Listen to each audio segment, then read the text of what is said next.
Abran sus Biblias en Mateo capítulo 28. A partir del verso 18 hasta el terminar. Y Jesús se acercó y les habló diciendo: toda potestad me es dada en el cielo y en la tierra. Por tanto, id y haced discípulos a todas las naciones, bautizándolos en el nombre del Padre y del Hijo y del Espíritu Santo, enseñándoles que guarden todas las cosas que os he mandado, y he aquí, yo estoy con vosotros todos los días hasta el fin del mundo. Amén. Nosotros tenemos aquí en estas palabras finales de Jesús el llamado que a través de la historia, el mayor llamado que a través de la historia ha tenido la iglesia cristiana. Todos casi coinciden en llamarle la gran comisión, la gran responsabilidad puesta en manos de los discípulos del Señor. En todos los evangelios, esta encomienda es dada a los discípulos del Señor Jesucristo, que conformaban obviamente su iglesia comprada a precio de sangre. Esos discípulos y esa iglesia con las debilidades y con los defectos y pecaminosidades que el mismo Jesús había reprendido, había corregido y hasta había dado antídotos para los problemas y las pecaminosidades que de vez en cuando se cruzaban entre ellos. Fue precisamente en el contexto de la iglesia local que 10 capítulos más atrás, en Mateo capítulo 18, Jesús le dijo, hablando en el contexto de la iglesia: mira, si tu hermano peca contra ti, ve estando tú y él solo. Y si no te oyere, llama a otro, para que en boca de 2 testigos, y si no, llama a la iglesia. Es decir, el Señor sabía que iban a venir problemas, que iban a venir choques, que iban a venir dificultades, y dio la medicina para eso. Él sabía de los hombres incompletos a los que él le estaba haciendo esa encomienda. Él estaba consciente de que la encomienda era grande, de que la estaba poniendo, dice un comentarista moderno, en manos de pecadores, es decir, de hombres y mujeres, hombres imperfectos, con espíritu y almas redimidas por su sangre. No así sabía él su carne, es decir, el espíritu, el alma estaba redimida, pero él sabía que aún la carne no estaba redimida cuando le hizo esa encomienda. Pero que él sabía también que todos esos hombres con los que él estaba hablando tenían un corazón y una determinación a darlo todo por el progreso del evangelio y a corregir inclusive cualquier pecado que se presentase en medio de ellos. Así arrancó triunfante la iglesia a cumplir la misión que el Señor le encomendó. Cuando Jesús da este mandato a los discípulos, tal y como dice aquí el evangelista Mateo, el contexto fue en una expectativa grandiosa.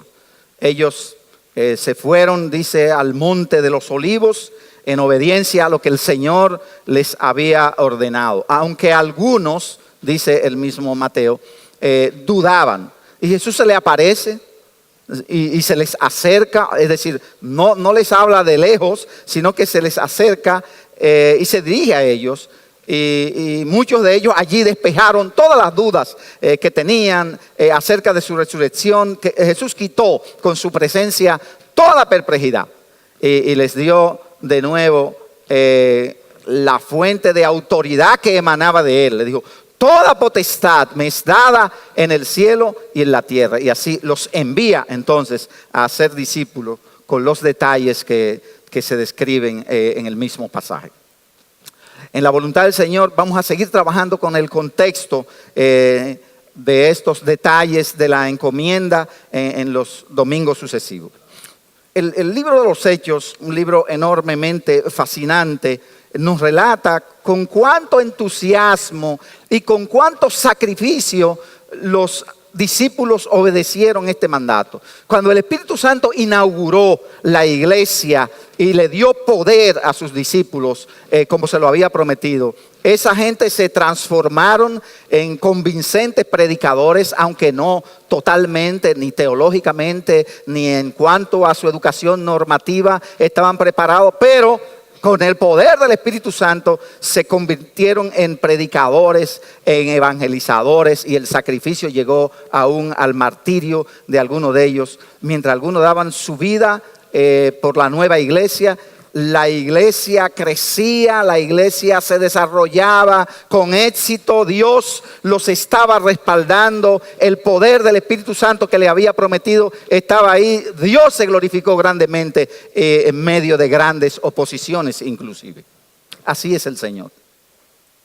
Toda la historia de la iglesia gira en torno a grandes oposiciones, pero por encima de las oposiciones, la gloria de Dios manifestándose. Al final de los Hechos, del libro de los Hechos, en el capítulo 1, la iglesia estaba conformada por un grupo menor que el que está aquí dentro en esta mañana. Estaba conformada al final del capítulo 1 de Hechos por solo 120 discípulos, 120 seguidores, pero con todo el corazón y con toda la disposición de servir al Señor y de dar su vida por la encomienda que se les había dado. Y si se lee al final de Hechos, en el capítulo 2, en un poderoso mensaje evangelístico de este hombre casi iletrado, el apóstol Pedro, dice el versículo 41 del capítulo 2, y se añadieron aquel día como 3,000 personas. La misma gloria de Dios se manifestó en la obediencia a esta encomienda. De 120, las estadísticas pasan a 3,000 personas. Con un ambiente excelente, un ambiente de un grupo de gente que no estaban ahí, como dicen, por estar embullados. Ustedes saben, ellos estaban ahí, dice el mismo verso 42, que no solamente eran 3,000, no solamente habla de la estadística, sino que habla de la calidad, no solamente habla de la cantidad. Dice, la calidad de estas personas era esta. Y perseveraban en la doctrina de los apóstoles, en la comunión unos con otros, en el partimiento del pan y en las oraciones. Aquí está nuestro primer punto de lo que intencionalmente yo quiero apuntalar en esta mañana. 1. Para ser un verdadero discípulo, necesitamos ser enseñados a obedecer las órdenes del Señor y Maestro Jesucristo. Para ser un verdadero discípulo, necesitamos ser enseñados a obedecer las órdenes del Señor y Maestro Jesucristo. La base no está ahí en el libro de los Hechos, sino en la encomienda que le hizo Jesús en el versículo 20 de Mateo capítulo 28, enseñándoles que guarden todas las cosas que os he mandado. Versículo 20 de Mateo 28. A mí no me cabe ningún tipo de duda de que desde el principio fue así, con la célula más pequeña que existe, que es la familia. Desde el principio el Señor dio la orden allá en el Pentateuco de que a obedecer uno aprende. Es decir, uno no nace, uno no viene a este mundo por varias razones que vamos a explicar más adelante, aprendiendo a obedecer. A uno debe enseñársele a obedecer. Dios lo determinó así desde el principio, cuando dio instrucción a los israelitas sobre cómo lo iban a hacer con los hijos y cómo se iban a aprender las leyes y cómo iba a ser la enseñanza. Le dijo a los padres, atención padres, me refiero a el libro de Deuteronomio capítulo 6, versos 6 y 7. Y estas palabras que yo te mando hoy estarán sobre tu corazón y las repetirás a tus hijos.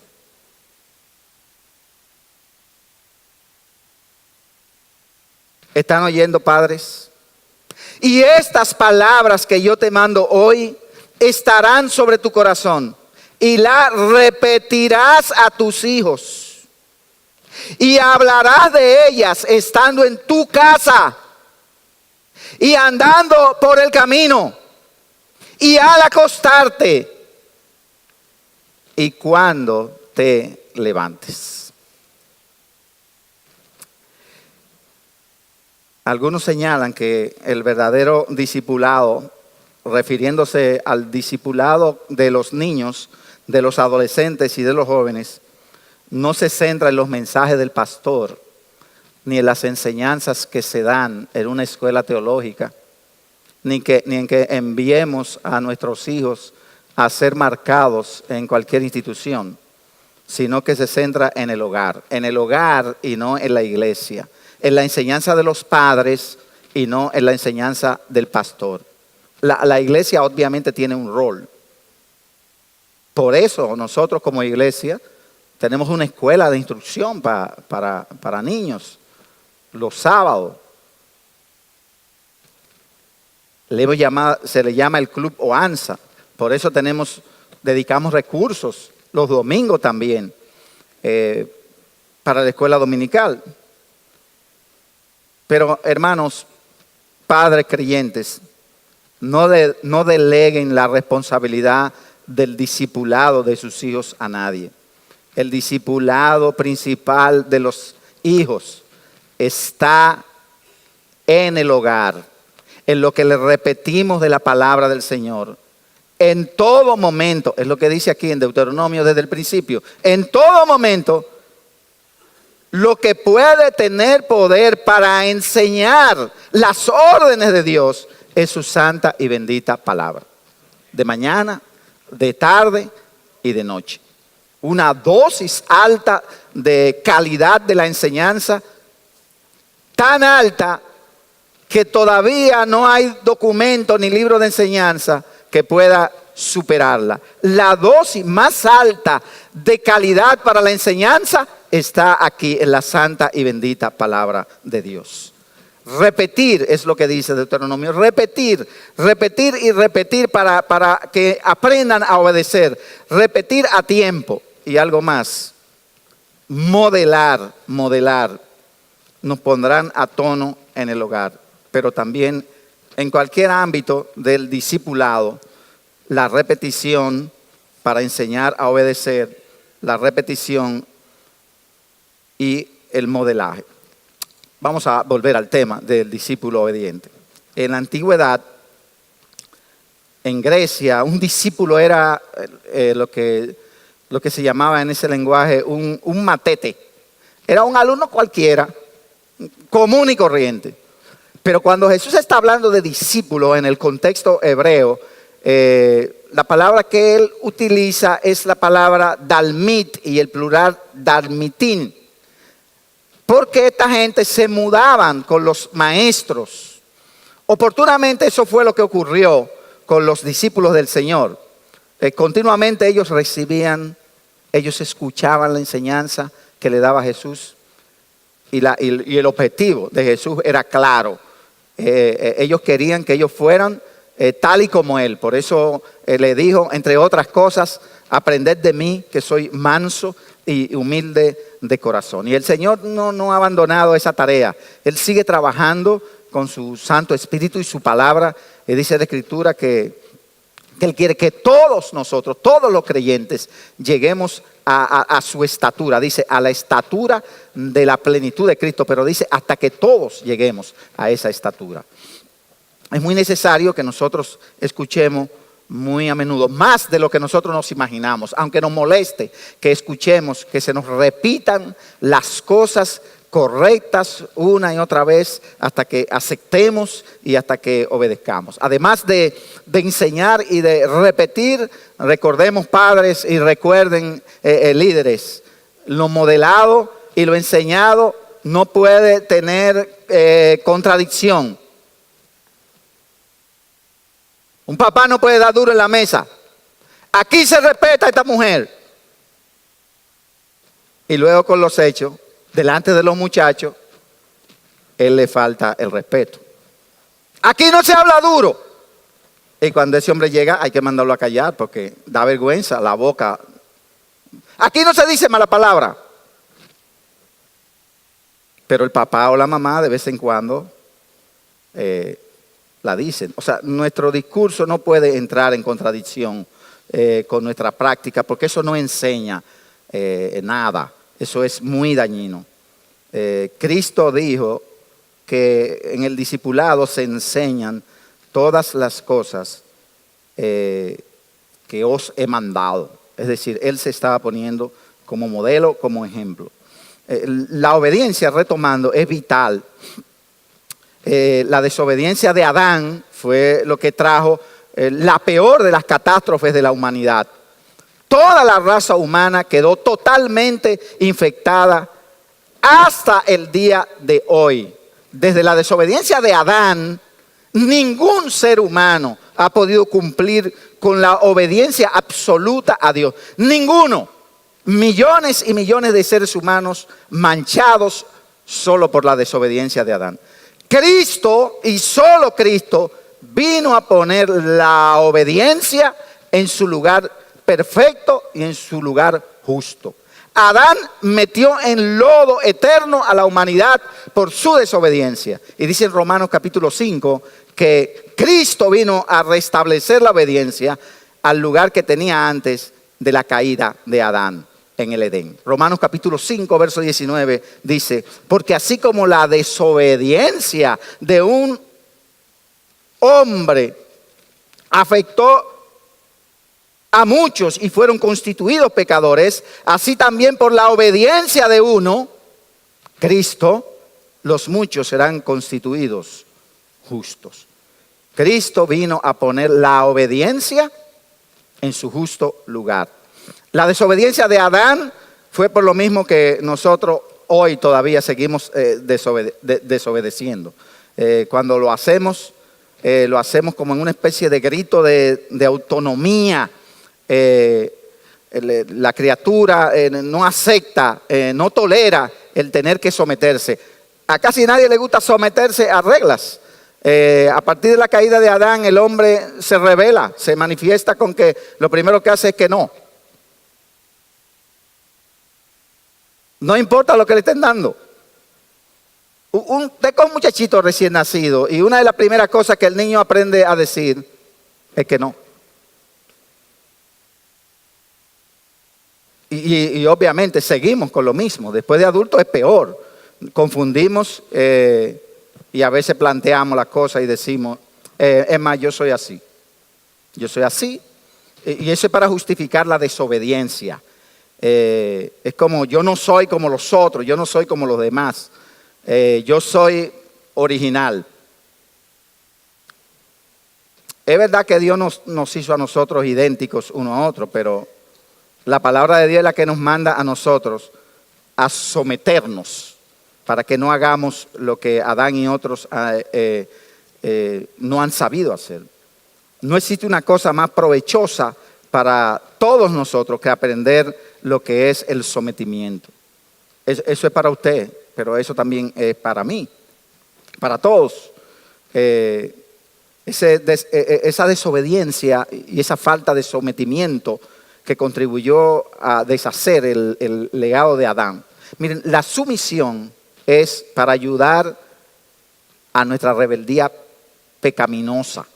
Y nuestra rebeldía pecaminosa es desobediencia. Y toda desobediencia, óigame, toda desobediencia es pecado. A veces hablamos de la manera original. La manera de que yo soy original, y lo que pasa es que yo no soy como los demás, son inventos de nuestras carnalidades. La idea es hacer las cosas como nos da la gana. La tendencia es hacer las cosas a nuestra manera y no a la manera de Dios. Y eso es pura desobediencia. Un ambiente de sometimiento y obediencia es lo que significa que perseveraban los discípulos escuchando, aprendiendo y obedeciendo sin reservas. Pero la palabra de Dios no nos dice que siempre fue así en la iglesia primitiva. Ese era un ambiente que es verdad, pero no es absolutamente toda la verdad. La palabra del Señor nos revela que allí se asomaba también el pecado a la iglesia, en distintas manifestaciones. Pero hay una que al Señor le interesó que quedara plasmada, en la palabra para que nosotros aprendiéramos cómo Dios trata la actitud de pecado dentro de la iglesia. De esto no se predica mucho, pero este es uno de los ejemplos de desobediencia y cómo Dios le enseñó a la iglesia que lo que Él quería era que fueran gente obediente a la doctrina y que no cometieran ningún tipo de pecado. 2 discípulos irrumpieron con su conducta en escoger. Todo el mundo estaba haciendo la cosa a la manera en que el Señor le indicaba a los apóstoles y en el mismo deseo y en el mismo sentir, y a pesar de las predicaciones, a pesar de la sana doctrina, los pastores eran los apóstoles.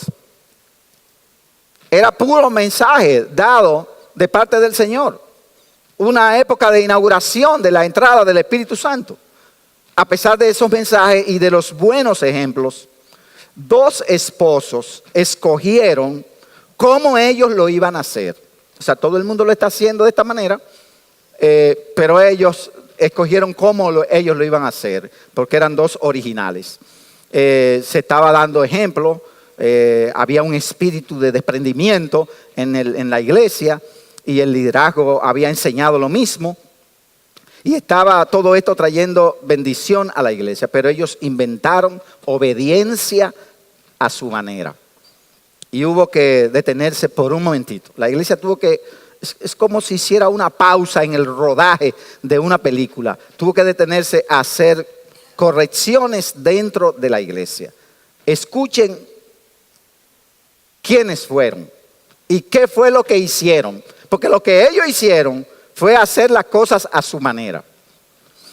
Pero cierto hombre llamado Ananías con Zafira, su mujer, vendió una heredad. Yo le dije que el contexto era que todo el mundo estaba haciendo eso. Acababan de ver ellos a un José dentro del templo que acababa de vender su heredad y trajo al templo todo. Dijo, no, todo para la obra de Dios. Ellos con su mujer vendió también una heredad y sustrajo del precio, sabiéndolo también su mujer, y trayendo solo una parte, la puso a los pies de los apóstoles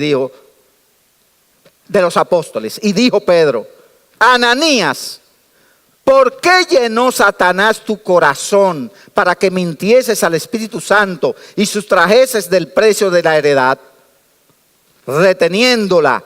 ¿No se te quedaba a ti y vendida no estaba en tu poder? ¿Por qué pusiste esto en tu corazón? No has mentido a los hombres, sino a Dios. Al oír Ananías estas palabras, cayó y expiró, es decir, se murió en el templo.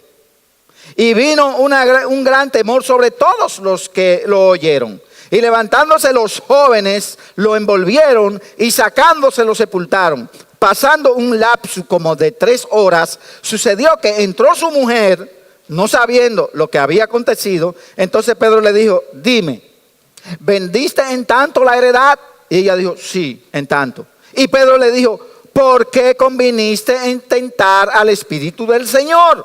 He aquí a la puerta los pies de los que han sepultado a tu marido y te sacarán a ti. Al instante ya cayó a los pies de él y expiró. Y cuando entraron los jóvenes, la hallaron muerta y la sacaron y la sepultaron junto a su marido. Y vino un gran temor sobre toda la iglesia y sobre todos los que oyeron estas cosas.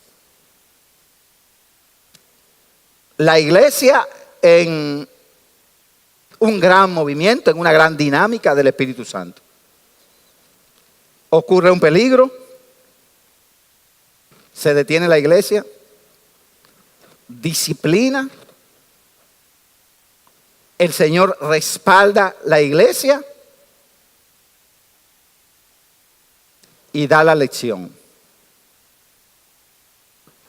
Dios y la iglesia actuando. Y lo que el Señor quería era, de acuerdo a lo que dice la Escritura, era enseñar a todos los que estaban ahí que no se deben hacer las cosas a nuestra manera, sino a la manera de Dios. Alguna gente piensa que el pecado de estos esposos fue que ellos hablaron mentira. Ellos no hablaron mentira.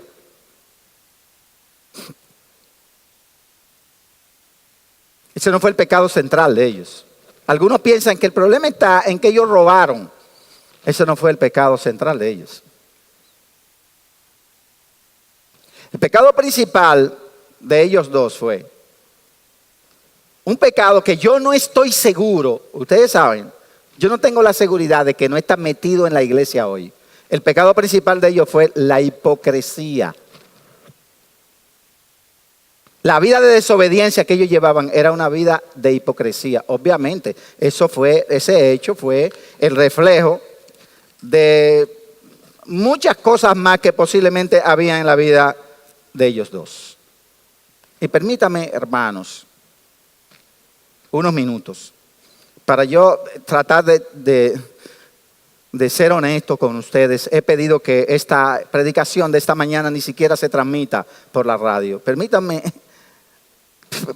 hacer una parada. No es una parada emocional, pero permítame hacer una parada aquí para actualizar en nuestro contexto algo sobre la obediencia y lo que nos dice la palabra del Señor.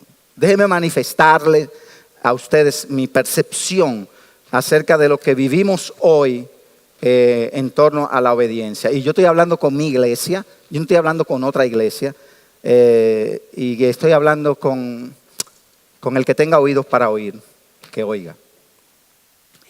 Yo pienso que los Ananías y Zafira han existido siempre. Como les decía, el pecado de ellos no fue robarse un dinero. El pecado de ellos fue el pecado de la hipocresía. Ellos querían aparentar lo que no eran. Ellos querían aparentar una cosa que no era lo que estaba en su corazón. Ellos querían mostrar que eran igual o mejor que José, que fue el último que relata el libro de los Hechos, que vendió sus propiedades y ponía las cosas en común, como relata el capítulo 4, versos 32 al 37. Era desobediencia pura. Posiblemente ellos eran de los que cerraban sus ojos cuando iban a cantar en el culto y cantaban tal vez, yo no sé si algunas canciones se parecían, pero ustedes todos acaban de cantar en esta mañana. Hoy te rindo mi ser, te doy mi corazón. Wow, todo el mundo cantando, yo vivo para ti. Yo quiero confesarle un pecado. Mientras ustedes cantaban eso, yo tengo mis dudas de que en esta iglesia, todo el que canta, yo vivo para ti, vive para el Señor. Yo le estoy confesando un pecado desde el púlpito, porque esto proviene de dudas.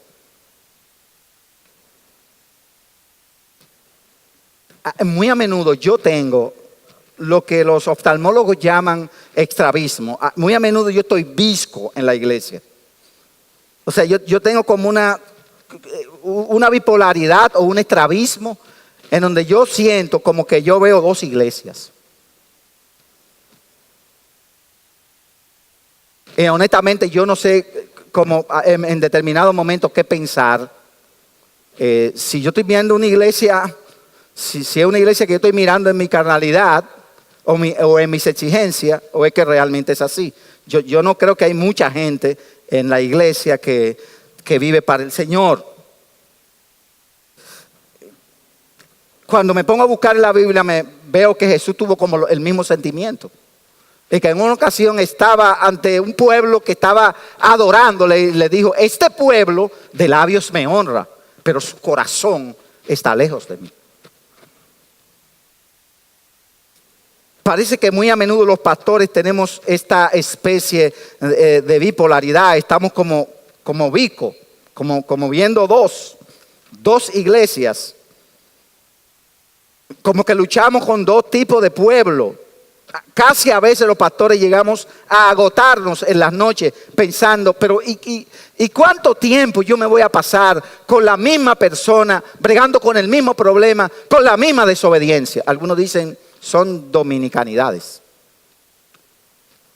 Algunas cosas son elementales y sencillas. Ay, hombre, pero usted se está preocupando por eso. Por ejemplo, ustedes, los dominicanos somos... Para los extranjeros que están aquí, que están escuchando y las visitas de otro país y los que están escuchando tal vez a través del internet, los dominicanos somos los más puntuales del mundo que hay. Usted nos cita para las 8 y seguro llegamos a las 9. Ahora yo, como gerente en varias empresas y en varias instituciones, me doy cuenta que eso no pasa con los empleos. Por eso es que veo dos iglesias. Señores, la gente marca el reloj de sus empleos a tiempo. Su problema está con la iglesia. La gente coge trabajo y más trabajo en el trabajo.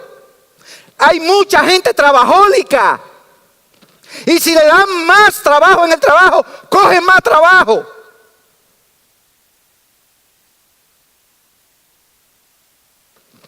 Pero cuando se trata del reino de Dios, cuando se trata de la iglesia, yo veo dos iglesias. Yo veo un grupo de gente, pastor, dígame qué es lo que hay que hacer, venga. Nos fuimos. Y yo veo otra gente que me dice, déjeme pensarlo. Algunos no lo dicen. Pero hay otra iglesia que yo veo. Yo le estoy diciendo, posiblemente yo tengo problemas y no estoy hablando con ironía. Yo estoy muy agradecido del Señor por esta iglesia. Esta es una congregación de mucha gente capacitada. Miren, es increíble. Esta es una iglesia pequeña, pero aquí hay más de una veintena de gerentes, de gente profesionalmente preparada, liderando en sus oficinas y en sus trabajos. Por otra parte, esta iglesia es una iglesia con un número enorme de profesionales. Aquí hay más de 70 personas profesionales. Aquí hay aproximadamente 10 médicos solamente, para mencionar una carrera. Y yo no, líbreme el Señor de tal, yo le doy gracias al Señor por eso. En la historia de esta iglesia, yo conozco personas que en la primera etapa en que lo conocí con una mano adelante y otra atrás. Como usted lo está oyendo. Ahora miren el problema que nosotros tenemos ahora. Esta es una iglesia de gente bendecidas en términos materiales. No digan amén, déjenlo así, como digan amén. Aquí hay mucha gente bendecida materialmente. Me dice alguien el otro día, pastor, ¿y qué vamos a hacer ahora con el parqueo? Digo, ¿cómo así? Me dice, hoy no cabían los parqueos en el carro. Realmente Dios ha bendecido a mucha gente aquí. Con casas, con carros, con propiedades, incluyéndome a mí.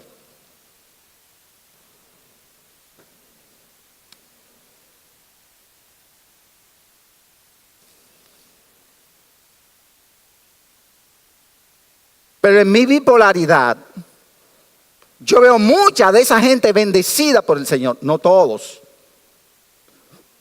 Mucha de esa gente bendecida por el Señor, que cuando no tienen trabajo, al Señor le prometen de todo.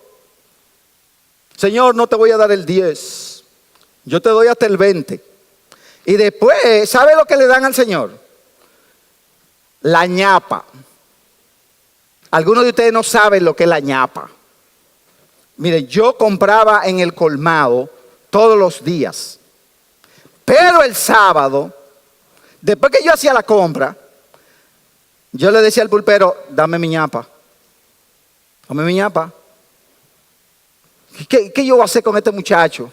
¿Y qué le damos? Y se volteaba para el mostrador y buscaba un pedazo de menta partido. Buscaba un pedazo de conconete, yo no sé si hasta rullido, pero yo me cogí mi ñapa. Y ya había momentos que no encontraba maná y se abajaba y cogía el pedazo de una cole de bacalao. Y yo cogí y chupaba mi ñapa, me chupaba mi cole de bacalao.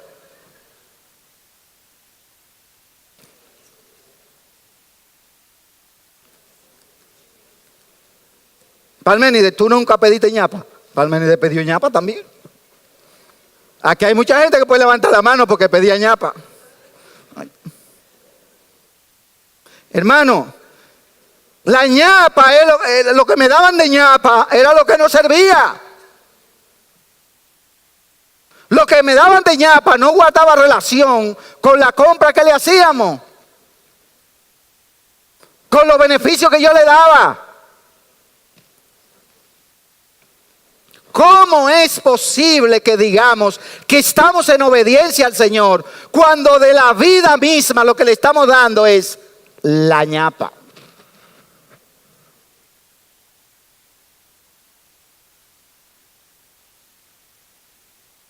Eso es desobediencia. Un discípulo del Señor así no puede estar en obediencia.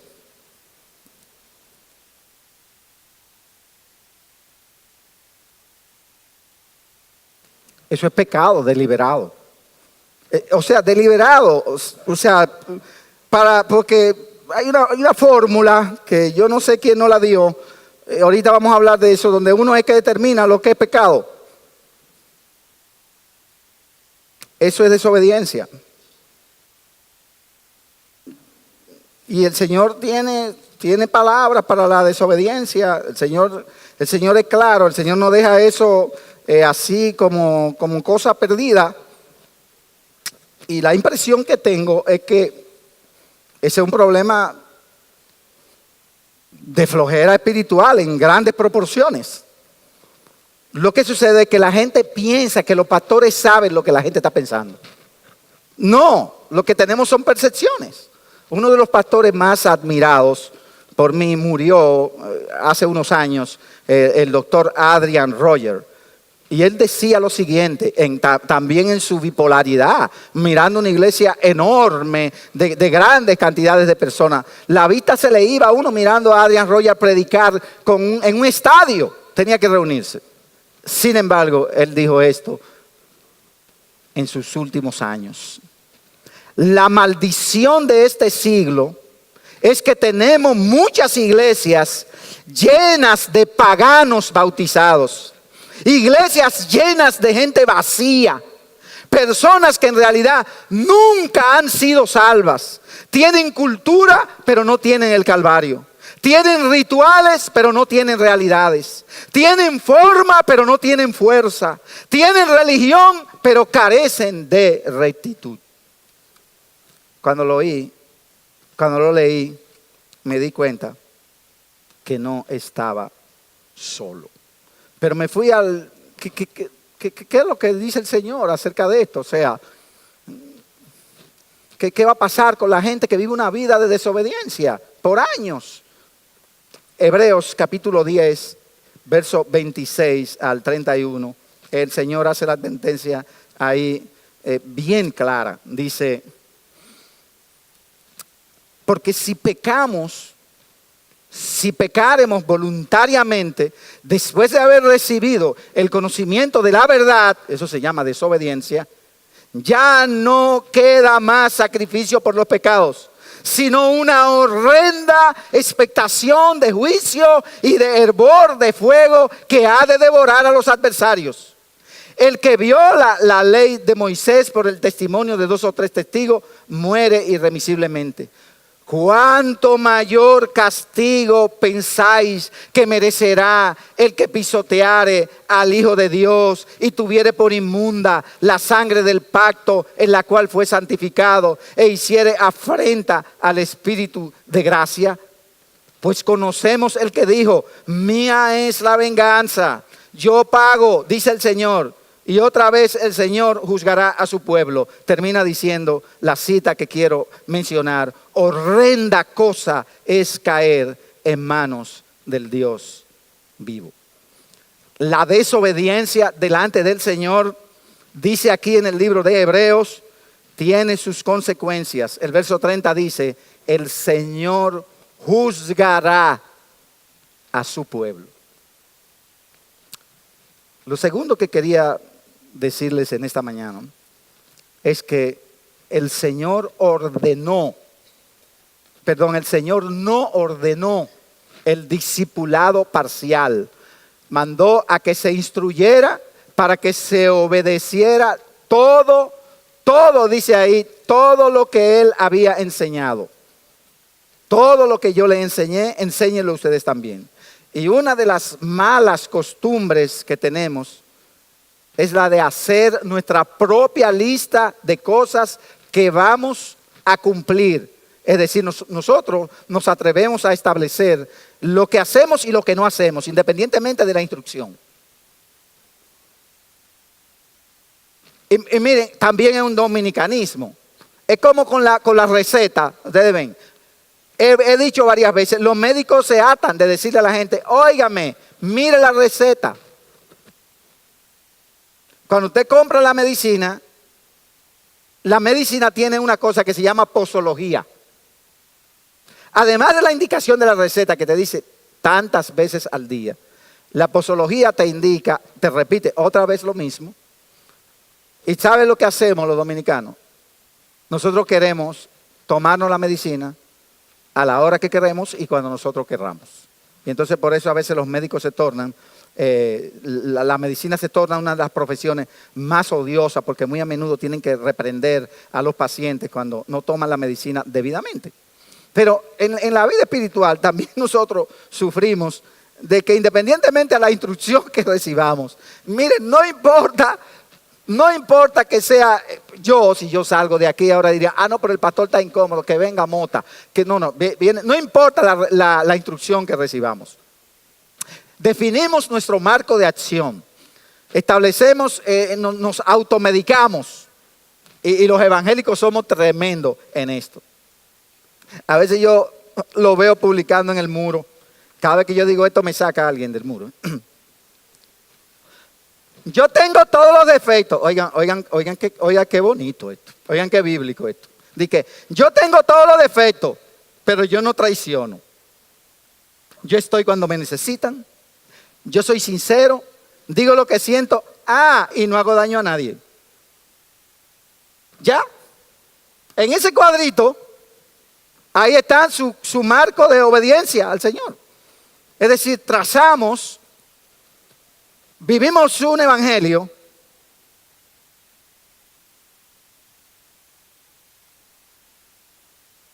como Frank Sinatra. Frank Sinatra era un cantante muy famoso, norteamericano, que así terminó su vida. Yo así viví y siempre fui a mi manera.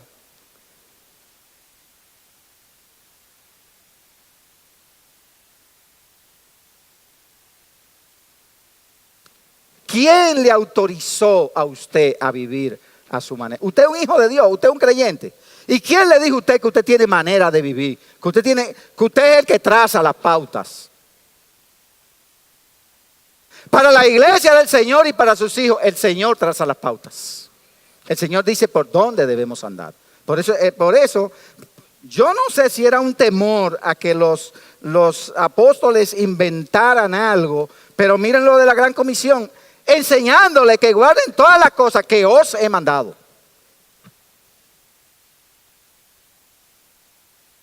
Y lo lindo es que a veces establecemos una serie de cosas que esa es nuestra ley.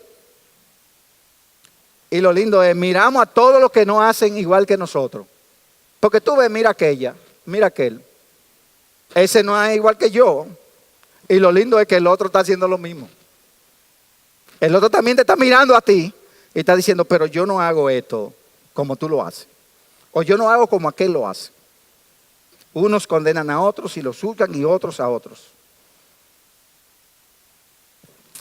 Hermano, Jesús cuando habló de esto aquí en este mandato, no ordenó un evangelio, unas enseñanzas, unos principios conforme a nuestras concesiones, sino conforme a su diseño. Jesucristo es el único que pone regla a sus discípulos. Por eso Él dijo, enséñenles que guarden todas las cosas que os he mandado. Pero no de manera parcial. No tú cogiendo una cosita aquí, otra cosita allí. No. Si tú eres un discípulo del Señor, Él no está interesado en tus partituras de obediencia. Él no coge lo que sea. El Señor no coge ñapa. Él no nos ha dicho en ninguna parte que Él puede negociar alguno de sus preceptos. Él quiere ver en los creyentes corazones totalmente inclinados a aprender de todo y a obedecer de todo lo que Él mande. Óigame, al Señor no le interesa nuestra opinión, ni nuestra comodidad, o nuestro sentir, porque las cosas son como yo las siento. Yo hago las cosas como yo las siento. El Señor no le interesa nuestro sentimiento. Es más, al Señor no le interesa ni nuestra paz, porque yo he oído mucha moda de la gente cuando se encuentra en conflicto, de que yo hice esto porque yo con esto me sentía en paz. ¿Y quién te dijo a ti que lo más importante es que tú sientas paz? Lo más importante para un discípulo del Señor es hacer la voluntad del Señor. Si no nos trae tranquilidad, puede no traernos tranquilidad. Si no estamos de acuerdo, podemos no estar de acuerdo. Al Señor le interesa discípulos con obediencia total, que den un testimonio que sea para la gloria de su nombre. Oigan lo que expresa el Espíritu Santo por medio del apóstol. Oigan cuál es el interés del Señor. Que con nuestro accionar, al principio, en la mitad y al final, cuando la gente nos vea, la gente confiese que Jesucristo es el Señor, para la gloria de Dios Padre. No le dividamos las partes con las cosas que entendemos que son bondadosas al Señor. El Señor no ordenó discipulado parcial. Él mandó a que se instruyera para que se obedeciera todo lo que Él había enseñado. Y por eso es que los pastores tenemos que predicar todo el consejo de Dios. Aquello que a los hermanos les agrada. Cuando los hermanos dicen amén. Cuando los hermanos aplauden. Y cuando los hermanos no les agrada. Hay gente que me lo ha dicho, pastor, a mí no me gustan sus predicaciones. Oye, a mí me interesa, a mí no me interesa que te agraden. A mí me interesa que lo que yo diga agrade al Señor y que esté conforme a su palabra. Porque como dijo Pablo, si yo busco el aplauso de los hombres, miren, el que busque el aplauso de los hombres termina muy, pero muy mal. No se trata de nosotros, sino que se trata de Él. En tercer lugar y finalizando, al obedecer al Señor, Él nunca queda debiéndonos a nosotros. Nosotros siempre estamos en deuda con Él. El obedecer al Señor no nos hace meritorios. Ya se ha hablado aquí de las recompensas que el Señor tiene para su pueblo. O sea, al final el Señor tiene para sus escogidos gloria eterna. Pero es que a veces aplicamos otra lógica, que no es esa. No es la del Señor ha prometido y Él todo lo que ha prometido lo va a dar. Pero lo que dice este punto aquí, el Señor no nos debe nada a nosotros. A veces nos comportamos como que el Señor tiene deudas con nosotros. Y esa es una de las lógicas que uno nota que aplicamos, que son como expresa un teólogo, como si estuviéramos compitiendo con el Señor en asuntos meritorios, como que nosotros merecemos cosas. Ninguno de nosotros, por conducta buena que tenga, merece pasar al trono de la gracia. Por eso es que todo lo que hacemos, el Señor dijo, miren, todo lo que ustedes hagan, cuando ustedes pidan al Padre, pidan en mi nombre. Y la oración del verdadero creyente se dirige a Dios en el nombre de Jesucristo.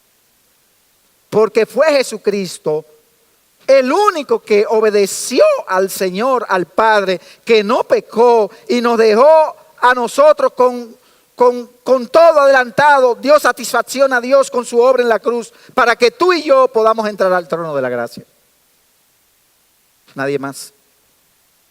Dice la Biblia, no hay otro nombre debajo del cielo dado a los hombres en que podamos ser salvos. Pero si quieres, piensa en la primera vez que te presentaste delante del Señor. ¿Y qué es lo que dice la palabra? ¿Por qué tú fuiste salvo?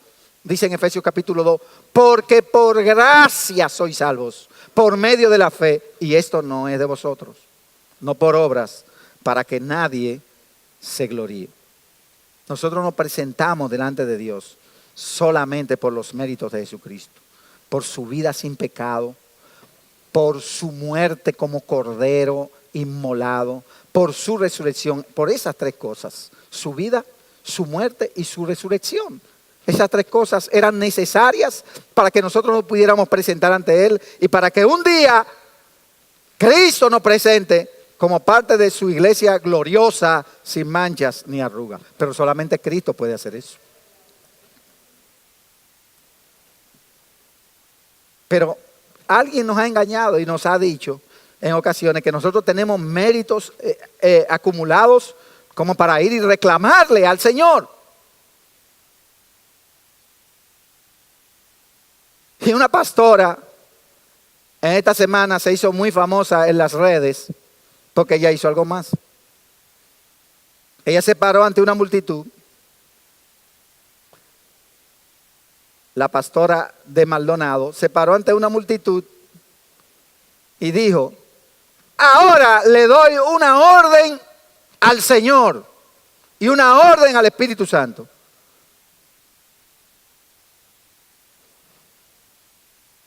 ¿Y con qué autoridad se para un ser humano de que a darle una orden a Dios desde un púlpito?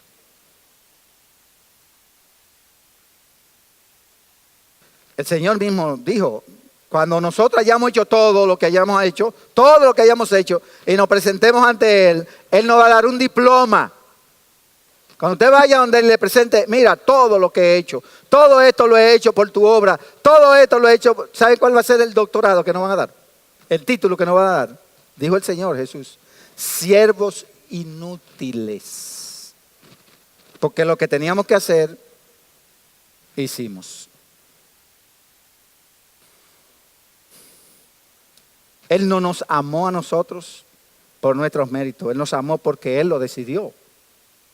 A pesar de los rebeldes, a pesar de los enemigos, a pesar de lo lejano de Él, Él fue quien dio su vida.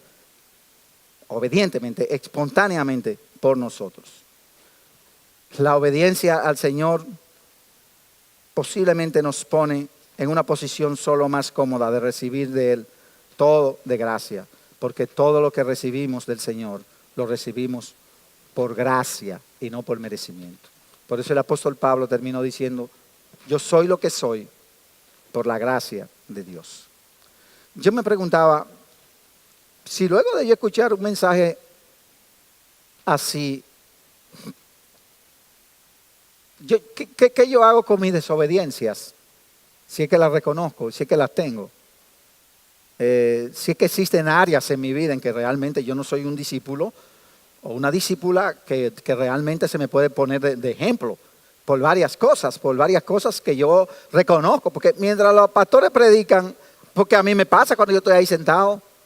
O sea, hay predicadores que dan un mensaje y realmente yo entiendo que se parece a mí. O sea, tiene que ver con mi debilidad o tiene que ver con mi pecado de ese momento. ¿Y ahora qué uno hace? Hebreos capítulo 10, verso 19 en adelante dice, así que hermanos, teniendo libertad para entrar en el lugar santísimo por la sangre de Jesucristo. Verso 20, por el camino nuevo y vivo que Él nos abrió a través del velo, esto es de su sangre, y teniendo gran sacerdote sobre la casa de Dios, acerquémonos con corazón sincero y en plena certidumbre de fe, purificados los corazones de mala conciencia y lavados los cuerpos con agua pura. El remedio para desobediencias, para obstáculos espirituales. Porque la desobediencia obstaculiza nuestra relación con el Señor. Dice luego en Hebreos capítulo 12, por tanto nosotros también, teniendo en derredor nuestro tan grande nube de testigos, despojémonos de todo peso y del pecado que nos asedia y corramos con paciencia la carrera que tenemos por delante, puestos los ojos en Jesús, el autor y consumador de la fe, el cual por el gozo puesto delante de Él sufrió la cruz menospreciando el oprobio y se sentó a la diestra del trono de Dios. Remedio final.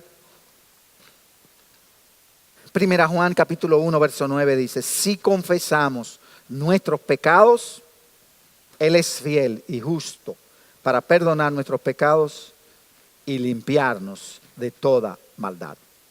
Si decimos que no hemos pecado, le hacemos a Él mentiroso y su palabra no está en nosotros.